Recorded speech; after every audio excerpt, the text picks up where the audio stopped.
Então, pessoal, a prévia do PIB, que é aquele índice IBCBR do Banco Central, apontou um crescimento da economia brasileira no mês de maio, 0,25% do crescimento do PIB em relação ao mês de abril.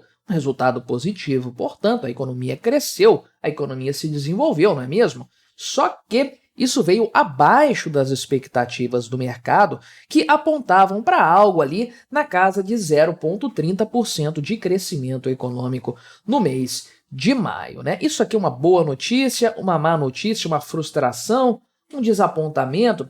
Pois bem, eu acho que não é a melhor notícia do mundo, mas poderia ser bem pior, tá? Isso aqui não diz muita coisa por si só, o PIB é bastante enganoso, mas serve para a gente ter um pouco assim de entendimento a respeito de como a economia brasileira está se comportando e principalmente da eventualidade de algumas medidas do governo terem um impacto imediato positivo e terem uma repercussão bem negativa lá na frente. Vamos conversar então sobre esse tema, mas antes não se esqueça, deixe o seu like, o seu comentário neste vídeo, se inscreva no meu canal se você ainda não for inscrito, considere se tornar membro patrocinador do meu trabalho, com valores a partir de R$ 1,99 por mês. Você me ajuda bastante dessa forma, pode ter certeza disso, né? Então, o mercado ficou aí decepcionado com o crescimento econômico, porque a mediana das projeções era 0,30%. Isso aqui basicamente implica dizer que parte do mercado acreditava que era menos que isso, parte do mercado acreditava que era mais. Então tinha gente chutando um percentual grande de crescimento econômico aí. Certamente alguns agentes do mercado acertaram na mosca, mas foram a minoria desta vez, né?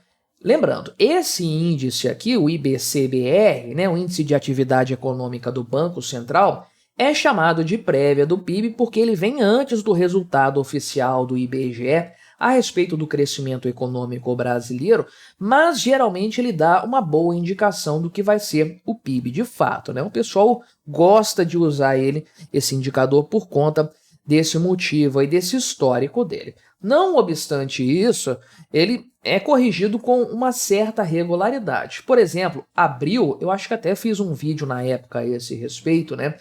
A prévia do PIB anterior, né, que anteriormente divulgada, foi de 0,01%. Só que, na verdade, eles já corrigiram isso aí. Parece que fizeram aqui uma variação, né? Olha só, 0,26. Então erraram legal nessa projeção. De 0,01% saltou para 0,26%. Então, uma melhora considerável entre uma avaliação e outra. Dessa forma, o crescimento de maio, na verdade, perdeu intensidade por conta da comparação com o novo valor de abril, né? Mas ainda assim, vamos lá, 0,25% é um crescimento. Isso aqui é inegável, a economia cresceu. E se isso aqui se mantiver no decorrer de um ano, todos os meses com esse patamar aqui, você vai ter mais de 3% de crescimento econômico, que é melhor do que o ano passado, e é melhor do que as projeções também que estão colocando ali. O pessoal do Boletim Focus cravou 2,11% para este ano, né? Então, um índice que, se mantido, se torna interessante no longo prazo, com certeza. Pior do que o projetado, o mercado estava muito otimista, mas ainda assim é um índice razoável, né? Sendo que, na verdade, o mês de maio contou aí com a questão da tragédia no Rio Grande do Sul, que impactou o PIB brasileiro e vai continuar impactando, inclusive. Ou seja, mesmo com a tragédia do Rio Grande do Sul, e aqui estamos falando de maio, um mês inteiro marcado por essa tragédia, ainda assim houve um crescimento econômico. Não é algo ruim, portanto, um resultado catastrófico, nem nada disso, né? Então, apesar dos impactos das enchentes, da tragédia climática lá no Rio Grande do Sul, ainda assim houve um resultado positivo que eventualmente pode ser modificado, revisto pelo Banco Central. Esse é o número que nós temos neste momento e é a prévia do PIB, não é o PIB ainda, que a gente vai saber depois quando isso for divulgado pelo governo, né? Mas algumas coisas aqui vão chamar a nossa atenção.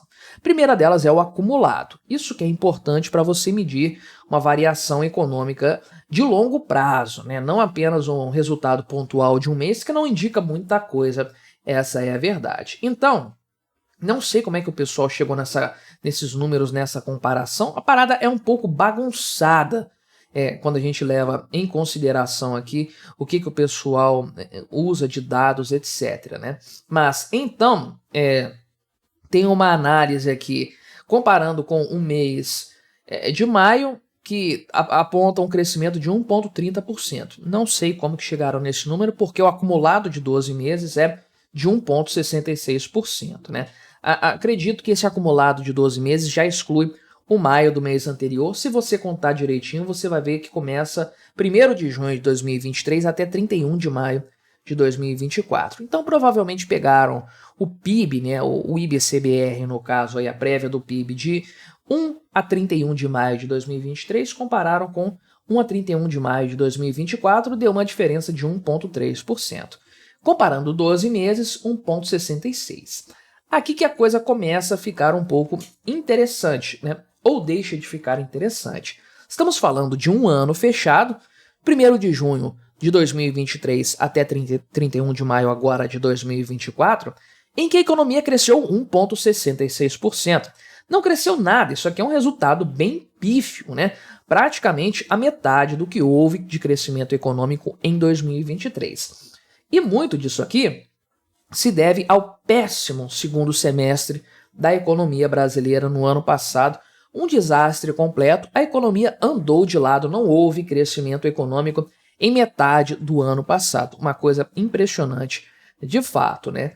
Então, isso pesa bastante na contagem dos 12 meses, principalmente porque nesse retrospecto a gente começou a pegar lá praticamente o segundo semestre apenas do ano passado, que foi um resultado pífio conforme nós vimos aí, né?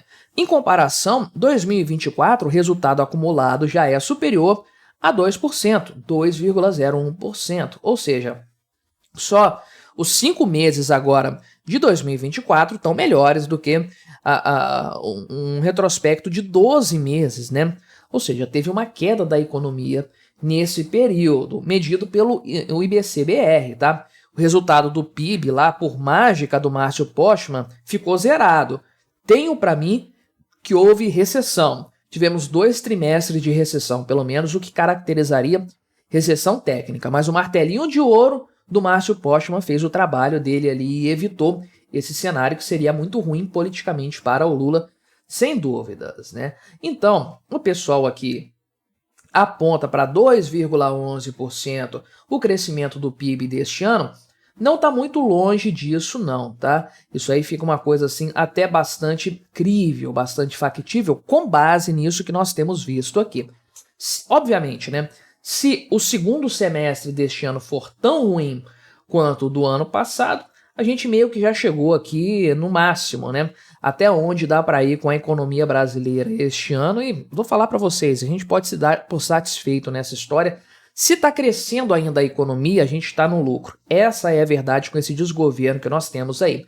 A minha preocupação maior, obviamente, não é para 2024, é para o ano que vem, porque essa conta, a conta da gastança estatal, da falta de gerência da economia no Brasil, essa conta vai chegar e não vai demorar muito. Para mim é uma coisa de um ano e meio, para nós termos aquele impacto bastante pesado de uma péssima política econômica do governo Lula, coisa que já aconteceu no passado, tem tudo para acontecer de novo, né? Agora, sem dúvidas, o papel do Estado no aumento do PIB aqui, do crescimento do PIB ainda que menor do que a expectativa, o papel do Estado é muito claro, é muito evidente aqui.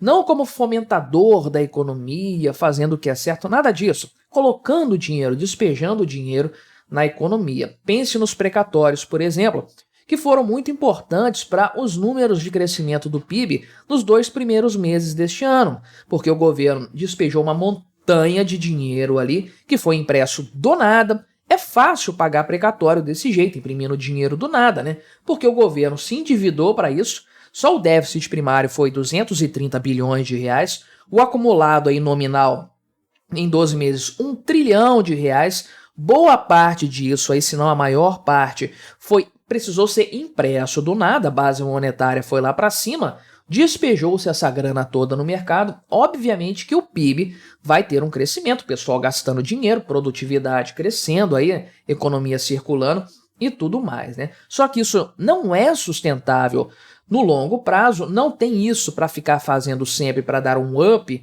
na economia, e isso aí tem um fator, uma possibilidade, uma probabilidade inflacionária muito alta, quase uma certeza de que essa grana que o governo Lula está gastando de forma exorbitante enquanto execução do orçamento, isso aí vai impactar do ponto de vista inflacionário.